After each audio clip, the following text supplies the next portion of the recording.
Bismillahirrahmanirrahim. Assalamualaikum warahmatullahi wabarakatuh. Alhamdulillahirabbil alamin wassalatu wassalamu ala asyrafil anbiya'i wal mursalin wa ala alihi wa ashabihi wa man ihtada bihadihi wastanna bisunnatihi ila yaumiddin, amma ba'd.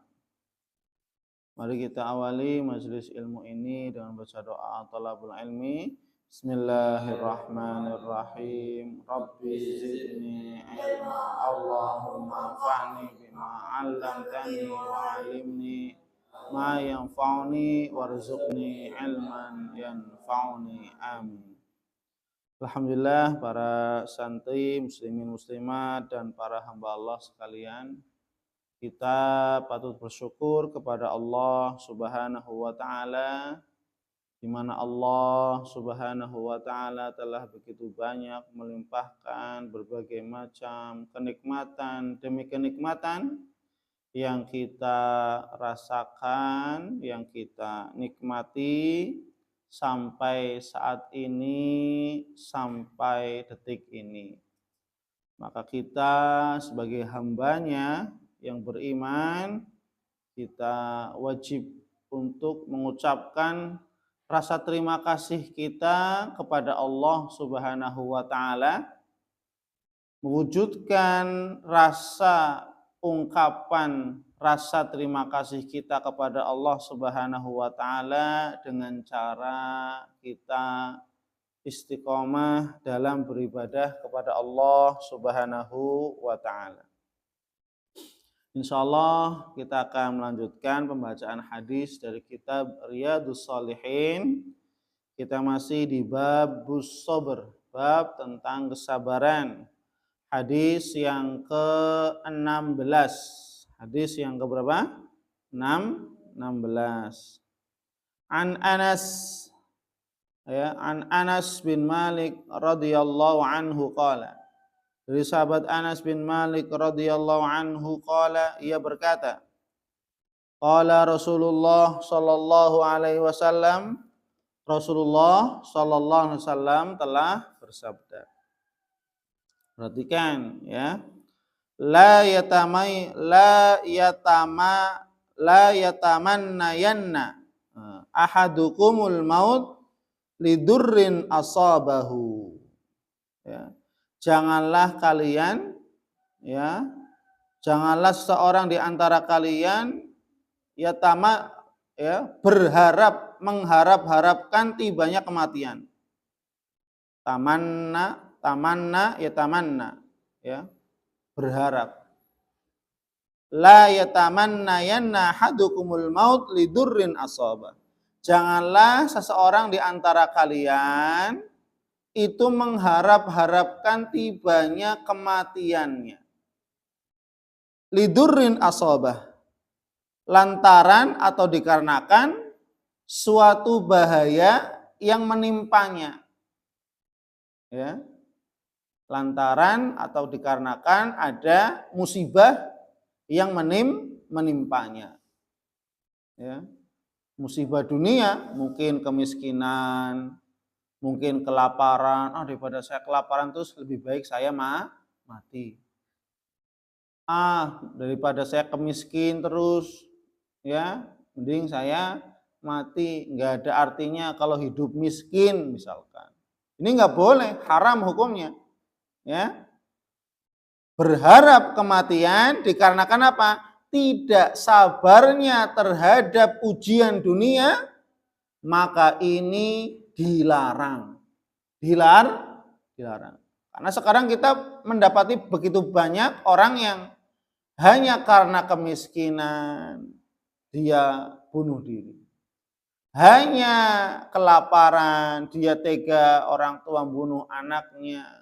Anak bunuh orang tuanya hanya karena ujian dunia. Kira-kira kenapa? Karena tidak ada kesabaran dalam menghadapi ujian. Maka ini dilarang, ya. Maka ini dilarang. Ya janganlah seseorang di antara kalian ya mengharapkan kematiannya lantaran karena ujian dunia yang menimpanya. Namun Nabi mengatakan fa in kana la budda fa'ilan ya. Tetapi jika ia terpaksa harus berbuat demikian, maka hendaklah dia berdoa. Berdoa meminta kepada Allah, Allahumma ahyini ma kanatil hayatu khairan li. Ya Allah, hidupkanlah aku kalau seandainya hidup itu lebih baik untukku. Wa tawaffani, dan wafatkanlah aku, matikanlah aku, idza kanatil wafatu khairan li. Apabila kematian yang terbaik untukku. Ini pada saat kondisi memang sangat-sangat terdesak. Sangat-sangat terdesak. Orang ketika ya tertangkap oleh musuh, waduh saya mati nih. Itu ya. Orang ketika tertangkap oleh musuh, maka dapat dipastikan mungkin dia dieksekusi mati, mungkin dia dipenjara, ya kan? Mungkin habis dipenjara dia dibunuh, ya, seperti tawanan-tawanan perang, kan gitu. Maka kalau seandainya kondisinya seperti ini, tertangkap oleh musuh, ya, maka otomatis bisa jadi ada kemungkinan dua, mungkin dia masuk penjara dulu, kemudian baru mati, dieksekusi mati, atau mungkin apa? Dia langsung dieksekusi mati. Maka berdoa demikian. Ya Allah, kalau seandainya hidup lebih baik untukku, maka hidupkanlah aku. Berikanlah aku kehidupan. Kalau seandainya kematian yang terbaik untukku, maka wafatkanlah aku sekarang. Itu ketika dalam kondisi yang memang sangat-sangat terdesak. Tapi ketika orang diuji oleh Allah kemiskinan, ini enggak sesuatu yang mendesak. Banyak orang yang tidak sabar kepada Allah Subhanahu wa ta'ala ketika Allah Subhanahu wa ta'ala memberikan ujian-ujian dunia. Yang hakikatnya apa? La yukallifullahu nafsan illa wus'aha. Tidak ada musibah yang tidak mampu. Pasti apa? Ketika Allah berikan ujian cobaan, manusia itu pasti mampu untuk apa? Menjalaninya. Paham? Ya. Maka di sini apa? Larangan untuk berharap kematian. Yang pertama ini ya. Karena apa? Karena tidak sabarnya menghadapi ujian-ujian dunia. Maka kita lihat sekarang di kehidupan dunia yang fakta nyata real, kita lihat di berita, di mana saja, mungkin di tetangga-tetangga kita, di masyarakat kita, ada orang yang mereka hanya karena kemiskinan rela bunuh diri. Ya. Hanya karena hutang pinjol. Nah, sekarang hutang pinjol nih, ya, pinjaman online, judi online, gagal, kalah terus, pinjam online dan seterusnya. Maka apa? Dia frustasi. Akhirnya apa? Bunuh diri. Atau gara-gara ujian yang lain, kelaparan, kemiskinan, dipecat dari pekerjaan, di PHK, kemudian dia mengakhiri hidupnya. Masya Allah. Na'udzubillah min dzalik. Tidakkah dia punya Allah Subhanahu wa ta'ala? Tidakkah yakin bahwasanya Allah zat yang memudahkan segalanya? Makanya apa? Ya kembali kepada Allah, harus bertaubat, meminta pertolongan kepada Allah. Ya, harus bersabar, ya. Itu, bersabar, ya. Apalagi apa? Bersabar atas takdir ketetapan yang telah Allah tetapkan, yang telah Allah putuskan, ya. Maka faedah yang pertama dari hadis ini adalah dilarang untuk berharap kematian dikarenakan ketidaksabarannya apa? Dalam menghadapi ujian dunia. Paham?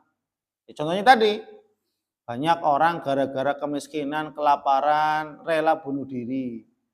Bahkan bunuh anaknya. Ini kan sebagaimana ayat, ya, wala taqtul ya auladaka khasyata imlaq.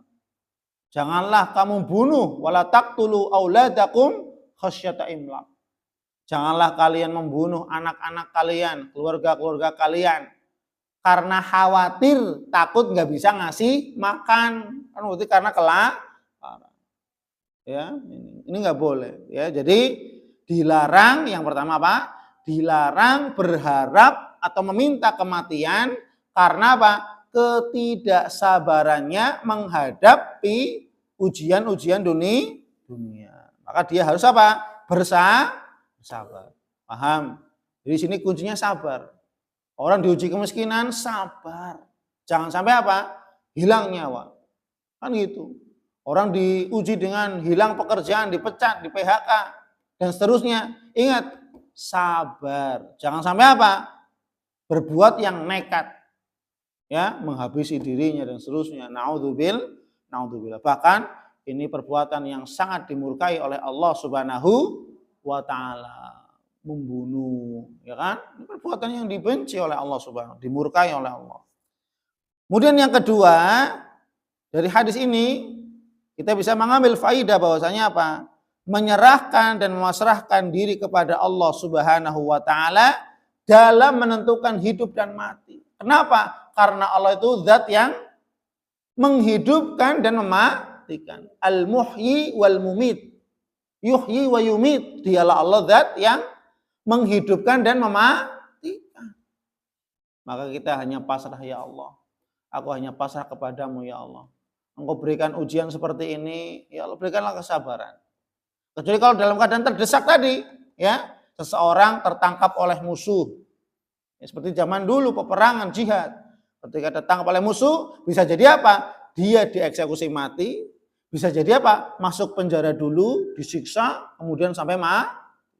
Maka dia berdoa, ya Allah, kalau seandainya Engkau masih memberikan kehidupan, hidupkanlah aku, ya Allah. Berikanlah kesempatan untuk aku hidup. Kalau seandainya Engkau menghendaki kematian, ya Allah, aku ingin mati dalam keadaan husnul khotimah. Loh itu, ya, paham ya? Ini tolong diperhatikan. Kemudian yang berikutnya, yang ketiga, tidak ada larangan untuk mengharapkan kematian karena cinta kepada Allah. Ini beda lagi, ya. Kalau tadi kan yang pertama larangan berharap kematian karena apa? Ketidaksabarannya dalam menghadapi ujian dunia. Nggak boleh. Gara-gara miskin bunuh diri, gara-gara miskin kelaparan bunuh orang lain, bunuh anaknya, khawatir nanti anak saya. Nggak boleh. Paham ya? Karena ketidaksabarannya menghadapi ujian dunia. Tapi pada poin yang ketiga, tidak ada larangan untuk mengharapkan kematian karena cinta kepada Allah. Sekarang kita ngomong, ya Allah, saya pengen deh mati di Masjidil Haram. Boleh nggak? Boleh. Karena keinginan yang baik. Cinta, karena cinta kepada Allah. Ingin mati didasari karena cinta kepada Allah. Tapi kalau yang pertama apa? Ingin mati karena didasari ketidaksabarannya dalam menghadapi uji. Ini jelas berbeda, paham? Poin yang ketiga apa? Dia ingin mati, tapi apa? Karena cinta kepada Allah. Ya Allah, saya ingin mati dalam keadaan sujud. Boleh enggak? Boleh. Berharap kematian demikian boleh. Ya Allah, saya ingin mati dalam keadaan saya beribadah kepadamu. Ya Allah, saya ingin mati dalam keadaan syahid di medan perang. Boleh enggak? Boleh. Para sahabat berdoa demikian. Umar. Para sahabat yang berdoa, ya Allah, wafatkanlah aku dalam keadaan syahid, mati di medan peperangan. Ini dibolehkan. Paham ya? Mati untuk ya di jalan Allah Subhanahu wa taala. Ini mati dikarenakan apa? Rasa didasari cinta kepada Allah. Ini dibolehkan. Paham ya? Ya Allah, saya ingin mati di Masjidil Haram sedang sujud kepadamu. Ya Allah, saya ingin mati ketika haji. Ya Allah, saya ingin mati ketika umroh. Ya Allah, saya ingin mati ketika sedang membaca Al-Quran. Ya Allah, saya ingin mati ketika sedang bersedekah, berbuat kebaikan, beramal soleh. Itu, ya. Ini. Itu yang ketiga. Yang keempat, para hamba Allah, ya.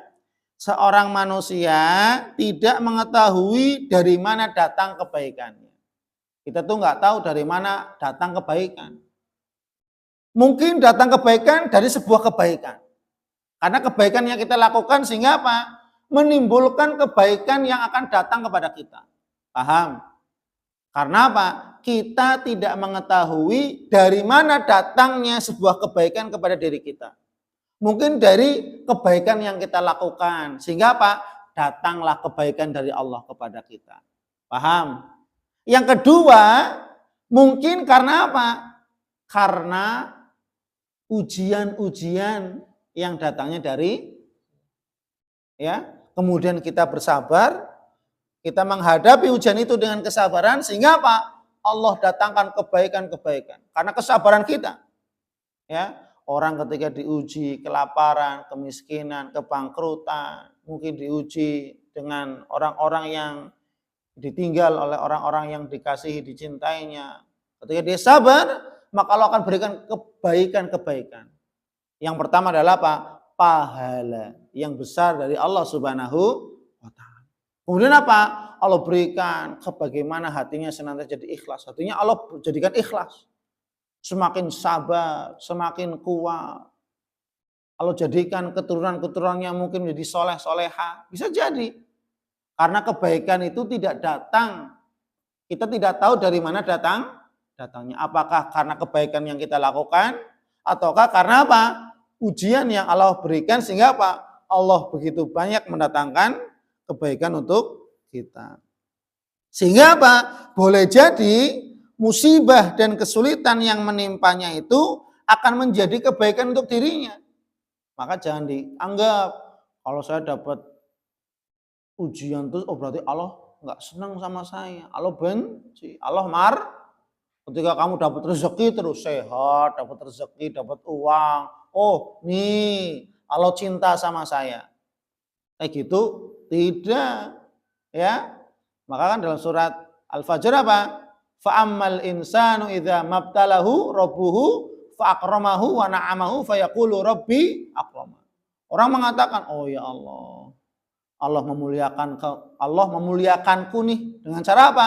Dengan diberikan rezeki, diberikan kenikmatan. Oh berarti Allah sedang mencintaiku. Tapi ketika apa? Wa amma idza mabtalahu faqadara alaihi rizqah fayaqulu rabbi ahana. Ketika rezekinya disempitkan, diberikan penyakit, diberikan ujian, waduh Allah sedang benci sama saya.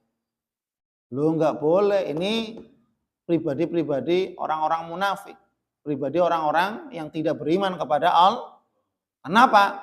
Kita tidak tahu kebaikan datangnya itu dari mana. Paham? Maka apa? Allah mengatakan demikian, tidak menjadikan kekayaan berarti pertanda cinta, tidak. Buktinya Korun. Apakah Allah mencintai Korun? Tidak. Buktinya Fir'aun. Apakah Allah mencintai Fir'aun? Tidak. Tapi Bilal, lihat budak, mantan budak. Allah cintai Bilal, dimasukkan ke dalam surga. Bahkan terompahnya, sandalnya sudah masuk surga duluan. Sedangkan Korun, Fir'aun, yang Allah berikan kenikmatan, kerajaan dan seterusnya, harta. Tapi mereka termasuk penghuni neraka jahanam, maka diberikannya harta dunia tidak menjadi tolak ukur cintanya Allah kepada seseorang. Paham? Diberikannya musibah itu juga tidak menjadi tolak ukurnya Allah membenci seseorang. Dan Allah itu maha baik. Paham? Maha baik. Artinya apa? Bisa jadi Allah berikan kebaikan karena memang karena kebaikannya. Karena dia orang soleh, Allah berikan kebaikan. Bisa jadi juga Allah memberikan kebaikan dengan cara apa? Allah memberikan musibah. Ya, supaya apa? Dia semakin taat, semakin ikhlas, semakin sabar, semakin kuat dan semakin semangat beribadah kepada Allah Subhanahu wa Ta'ala. Begitu juga apa? Kematian itu bisa menjadi lebih baik untuknya sehingga apa? dia terputus dari segala macam bentuk kemaksiatan. Ya, maka dalam doa Nabi kan mengatakan, ya, ya Allah, seandainya Engkau wafatkan aku, maka rohatan min kulli syarr. Ya kan? Ya. Kematian itu mengistirahatkanku dari segala macam kemaksiatan. Ya kan? Rohatan min kulli syarr. Ya, kematian yang mengistirahatkanku dari segala macam bentuk kemaksiatan. Maka wajib bagi seorang mukmin untuk tetap berserah diri, menyerahkan diri, bertawakal hanya kepada Allah Subhanahu wa taala dan bersabar. Ya, wallahu a'lam bishawab. Subhanakallahumma wa bihamdik asyhadu an la ilaha illa anta astaghfiruka wa atubu ilaik. Wassalamualaikum warahmatullahi wabarakatuh.